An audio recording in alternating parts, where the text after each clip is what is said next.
Ya, Assalamualaikum Kak Rena, gimana kabarnya? Alhamdulillah baik. Alhamdulillah baik ya. Ya, saya sangat senang ya hari ini untuk bisa bertemu lagi ya sama Kak Rena. Terus juga terima kasih udah bisa nyempetin waktu ya untuk bertemu lagi dengan dalam sesi konseling ini gitu ya. Sebelumnya gimana nih dari pertemuan sebelumnya kan ya, pertemuan pertama kita kan sudah ada rancangan ya. Kemarin udah disaranin buat mungkin kayak jadwal yang fleksibel buat belajar gitu kan, dan organisasi, sama juga kan ada penguatan-penguatan dengan bacaan Al-Quran. Karena bisa nggak ceritain gimana sih setelah eh, saran-saran yang kemarin dilakuin gitu? Iya, kan kayak yang kemarin itu disaranin gitu ya buat suruh jadwal untuk bisa mengatur atau manage lah waktu biar gimana sih belajar yang produktif gitu. Ya, Terus mungkin awalnya saya merasa kayak aduh masih kebingungan nih gimana ya jadi itu ngaturnya. Terus saya mencoba kayak untuk mengatur dari alarm gitu dari bangun tidur, terus merancang kayak dari sebelum tidur itu kira-kira besok mau ngapain ya gitu. Tapi sebenarnya emang untuk kayak ngejalanin untuk esok harinya sesuai yang dirancangin itu tuh awal-awal kayak aduh kayak apa ya yang tadinya bangun tidur pokoknya mau langsung ini beres-beres gitu lah melalui produktif. Cuman itu awal-awal kayak masih susah sih gitu. oke. Mungkin awal-awal susah, tapi berarti saat ini udah mulai Udah mulai terbiasa gitu ya iya. untuk mengatur sesuai pola Kak Rena sendiri gitu ya. Oke. Dan di situ juga saya kayak semakin hari gitu mulai kayak memaksakan diri gitu kayak kalau misalnya apa namanya merancang pokoknya jam segini kayaknya harus belajar deh, jadi kayak harus ada pemaksaan diri di diri sendiri juga Oke, sih.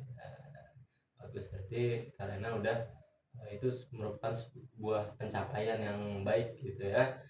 Kemudian menurut Karena sendiri nih yang dirasain saat ini ya, ada nggak sih perbedaan dari mungkin pas sebelum konseling pertama gitu ya, yang awalnya mungkin dari cerita Karena yang agak sedikit kebingungan dan juga mungkin ada sedikit rasa cemas itu, sama yang saat ini mungkin setelah melakukan konseling kemarin, ada perubahan nggak? Ya pastinya udah ada banyak perubahan gitu ya karena sebelumnya tuh kayak benar-benar bingung gitu saya. Terus akhirnya menerima saran kayak yang seperti kakak saranin ke saya itu sangat membantu gitu dari kayak yang tadi kakak sebutin untuk ngatur waktu gitu itu akhirnya oh ya saya mulai terbuka gitu pikirannya kayaknya emang harus ngatur waktu biar termanage gitu. Oke, berarti udah tuh luar biasa banget ya.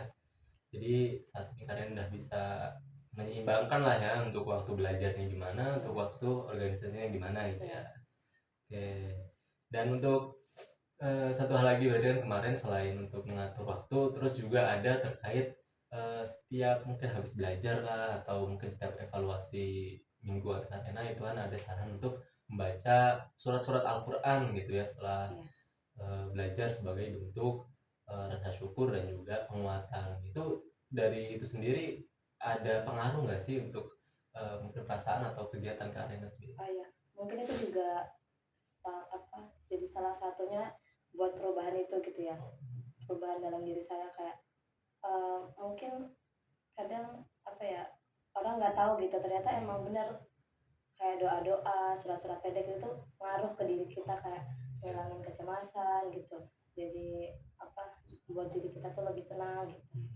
Itu yang saya rasain sih, jadi kayak oh ternyata kalau kita baca-baca surat pendek atau ya doa-doa kayak gitu ternyata malah tanpa kita sadari itu tuh kayak yang buat kita tenang gitu. Oke, berarti dari untuk yang sebelumnya, rasa-rasa sebelumnya dari mengatur waktu itu yang bisa memanage atau menyeimbangkan waktu belajar dan organisasi, dan untuk baca Qurannya sendiri itu yang bisa menenangkan perasaan karena sendiri, mungkin Iya. menghilangkan rasa cemasnya begitu ya. Hmm. Oke, baik, berarti dari sini saya udah melihat berarti sangat ada kemajuan ya, tentunya dari mengatur waktu, dan juga dari segi perasaan emosional Karina sendiri gitu ya, sudah ada sangat ada kemajuan. Jadi mungkin untuk kedepannya karena tinggal terus buat seperti ini dan juga lakukan bisa evaluasi mingguan yang gimana kira-kira apakah ada penurunan atau peningkatan di kegiatan belajar yang dilakukan dari jadwal-jadwal yang telah ditentukan gitu ya. Selain itu juga tentunya perlu ada strategi penguatan agar bisa tetap konsisten gitu ya. Oke, untuk selain itu eh, terkait yang kemarin mungkin mungkin masih ada lagi perasaan-perasaan yang lain atau yang belum tersampaikan. Selebihnya tidak ada sih. Oke, berarti hanya yang kemarin ya yang Iya. benar-benar membebani pikiran sebelumnya ya. Jadi membuat kayak tidak teratur gitu. Oke ya, berarti insya Allah dari yang kemarin sudah mulai bisa mengatur entah dari jadwalnya, terus juga mengatur perasaan gitu kan, dan mulai menghilangkan rasa cemas. Oke, jadi mungkin selanjutnya hanya itu tadi ya saran dari saya. Mungkin selanjutnya Karena bisa dengan mencatat aktivitas-aktivitas Karena dari tadi ya, mungkin jadwal tadi dinarasikan gitu ya, apakah nanti dari catatan Karena bisa lihat ada peningkatan atau penurunan, terus juga ya Karena bisa rasain sendiri apa dampaknya dari mungkin mencatat itu ataupun juga dari melakukan jadwal-jadwal yang telah ditentukan itu, mungkin bisa direalisasikan nanti ya. Oke, jadi mungkin saat ini cukup sekian ya dari konseling kita kali ini, mungkin bisa dicukupkan. Udah nggak ada lagi yang ingin disampaikan gitu? Tidak ada. Oke, tidak ada ya, berarti karenanya semangat terus ya untuk kedepannya, semoga bisa terus menjalankan jadwal yang telah Kak Dena buat sendiri, juga terus konsisten gitu ya, dan juga jangan lupa jaga kesehatan, jaga semangat gitu ya. Mungkin itu yang bisa saya sampaikan ya. Untuk selebihnya Karena yang tetap harus berjuang sendiri gitu ya. Mungkin itu dari saya akhiri ya, mungkin saya tutup sesi konseling ini, saya akhiri. Wassalamualaikum warahmatullahi wabarakatuh. Waalaikumsalam warahmatullahi wabarakatuh. Terima kasih Ya, atas saran. sama-sama.